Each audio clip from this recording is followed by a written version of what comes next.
Welcome to Facts Over Fear, where we help you stay safe and stay sane during the COVID-19 pandemic. Today we will be discussing home remedies and supplements. I already discussed vitamin C in a separate video in and of itself. However, there are many other supplements as well as home remedies for COVID-19 that warrant a discussion. I will try to go through each of the major claims in this video. Here's what you should know. Garlic.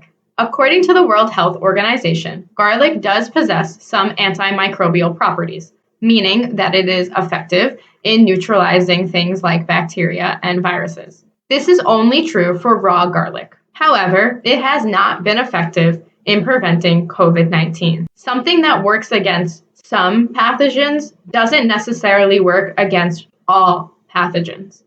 So you can eat all of the garlic that you like, but know that it's probably not protecting you. And you still must partake in all social distancing practices that are being advised. Vitamin D.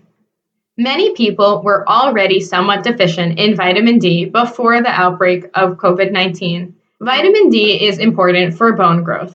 Having proper levels of vitamin D has been shown to reduce your risk of acquiring respiratory infections. However, there is no data regarding vitamin D and COVID-19 specifically. Like all supplements, it is only necessary to take this supplement if you are actually deficient in vitamin D. The recommended daily amount of vitamin D for everyone under the age of 70 is 600 international units, which is equivalent to 15 micrograms of vitamin D. After age 70, this changes to be 800 international units, which is equivalent to 20 micrograms of vitamin D. Exclusively breastfed infants do need vitamin D supplementation, and this should be discussed with your pediatrician. Vitamin D can be obtained through fish and fortified products like dairy products. Most of the vitamin D that we obtain comes from going out into the sun, which activates the precursor to vitamin D found in the skin. It is always good to get fresh air and sunlight, regardless of whether or not we're having a pandemic. And for most people, they are able to maintain social distancing while out on the street or right in front of their house. However, for someone who is sick or on mandatory quarantine, they obviously can't go outside. Vitamin D is a fat-soluble vitamin. Other fat-soluble vitamins include vitamin A, E, and K. These vitamins can build up in your body to toxic levels. However, the level at which vitamin D actually becomes toxic is not completely well known. Toxic levels of vitamin D actually cause your calcium level to go up. This can cause altered mental status, gastrointestinal upset, muscle aches, kidney stones, and bone breakdown. If you've been told that you're deficient in vitamin D or your provider has recommended that you take a vitamin D supplement, then you should be taking one. Zinc. It is actually estimated that around 30% of adults are deficient in zinc. However, it is actually quite challenging to test someone's zinc levels in the lab, especially during times of inflammation. Zinc is known to function in the immune system.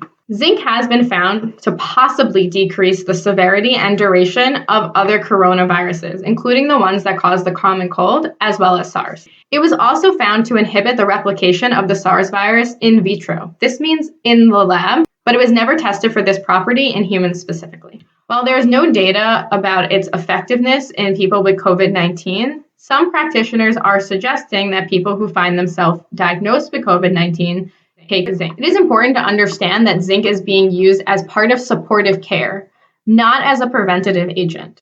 Also, zinc supplementation, like other supplementation, is really only necessary if you're deficient, and there are plenty of sources of zinc that you can eat to avoid having to be in this category of zinc deficiency. Zinc can be found in meat, nuts, lentils, and fortified products like cereal. The daily recommended intake of zinc is only 3 milligrams in children, 8 milligrams in women, and 11 milligrams in men. However, typical zinc supplements provide 50 milligrams of zinc. Zinc only becomes toxic, though, at levels of over 100 milligrams. So one zinc pill will not put you into the level of toxicity. Taking too much zinc can cause gastrointestinal upset. But more importantly, it can also decrease your absorption of copper. Copper is also necessary for immune function.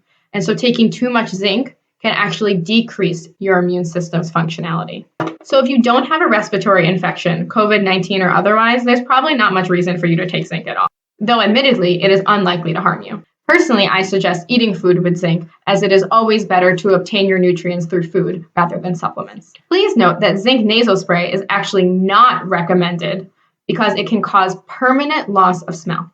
There are many other herbal and homeopathic medications that are being suggested to help boost your immune system and or fight off COVID-19. None of them have any data to support that claim. Almost all of the data is based in animals, not humans, and none of them have any data for COVID-19 specifically. So what can you do? Eat a healthy diet, practice social distancing, wash your hands, avoid touching your face. Thanks for tuning in, and remember, we can get through this.